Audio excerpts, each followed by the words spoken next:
paano ba mag-delete kay Gemini?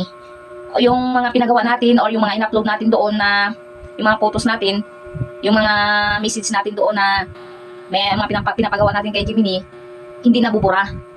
At talagang ang hirap niyang burahin, as in.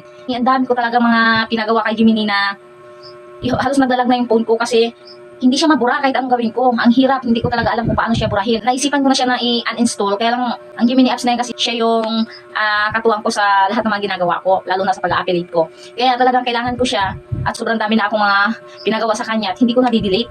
Ngayon gusto ko siyang i-delete, inahirapan ako. Pero hindi ko talaga siya tinigilan at ayun, natutusan ko siya kung paano. Kaya ituturo ko rin sa inyo kung paano para hindi na rin kayo mahirapan. Hindi na rin maglag yung mga phone nyo at siguro sobrang dami na rin nga ng mga pinang-upload nyo doon o ng mga mini-message nyo kay Gemini ng mga pinapagawa nyo. Talagang maglalag talaga yung phone natin. At ayan, kung gusto mong malaman, ito, ituturo ko sa iyo ngayon. Let's go! Okay guys, pumunta tayo sa ating Gemini apps. Ito siya. Click lang natin yan siya. Gemini. Yan.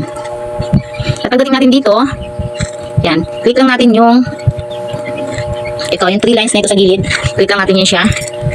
And then, click lang natin ito, yung arrow na ito. Kasi, yan siya guys, lahat yung ating, ito guys, yung nandito guys, yan yung ating mga pinagawa kay Gemini. Yan, kaya click lang natin yung arrow na ito. Yan siya guys, ito na siya guys yung mga pinagawa natin kay Gemini. Yan. Ito yan siya. Ngayon, ang tanong, paano natin ito siya mag-delete? Try natin ito guys, i-click natin itong isa guys, mag-delete tayo ng isa. Yan. So, di ba wala tayong makikita ang delete guys. Kung ito ay share, copy, and download naman dyan. Bago ito yung empty, parang empty box na yan. Ito naman pag i-click natin ito, ito back. Kaya kahit i-freeze natin yan siya guys, try natin i-press kung may maglabas. O di ba walang pagbabago guys. Ngayon ang gawin natin kapag ganyan, click lang natin ito guys, yung parang empty na ito. Yan, click lang natin yan siya. At pagka ganyan, o di ba? Kita natin yan yung mga transaction natin kay Gemini. Ngayon, pagdating natin dito guys, click lang natin ito yung parang arrow dito sa taas, ito. I-click natin yan. And then pagka-click natin ng ganyan guys, lumabas na ito yung delete. Nandito lang pala siya guys nakatago. Diba? Napakahirap talaga niyang hanapin kasi talagang kung sa ibang term pa ay talagang naka-separate talaga siya guys, nakatago talaga siya. Kaya mahirapan talaga kapag hindi mo talaga alam kung paano ito i-delete. Diba? Yan, click lang natin yan siya guys, yung delete na yan. Then confirm. Delete na. Tignan natin dun guys kung meron pa. Dito, mark tayo dito sa 3 lines na yun sa taas. Meron pa rin. Yan, click lang ulit natin ito guys kasi hindi naman kasi yan sabing agad-agad pag-click mo, isang click mo lahat ma-delete. May group yan siya guys ang pag-delete sa kanya guys. Ngayon dito naman siya. Kanina kasi yung grupo ng kasama ng i-delete ko yung nasa beach, tapos yung mga sulat-sulat doon na yung mga kuan, yung mga sulat doon na mga message. Yan ang grupo niya. Ito naman, i-click natin ito siya guys, yung paano yan, click natin yan siya.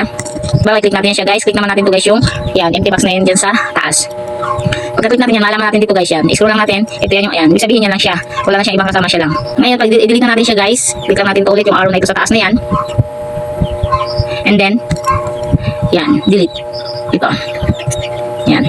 Confirm. Tignan naman natin guys kung mayroon pa ulit doon. Click lang natin yan. Diba? Wala na siya guys. Click lang natin yan. Wala na. Any image, videos, or files you created will appear here. Ibig sabihin wala na. Tapos na. Na-delete na natin. Diba? Napaka-simple. Napaka-simple lang niya pala guys i-delete. Basta talagang kumakalugugin talaga natin siya para makita natin kung saan nakalagay yan. Kasi imposible naman kasi talaga na walang delete. Meron talaga yan. Talagang nakatago lang ng gusto. And yan lang guys. Thank you for watching. Sana ay nasundan mo. And don't forget to follow, like, comment, and share para sa iba pa na hindi pa nakakalam ay malaman din po nila. And yan lang. God bless at all.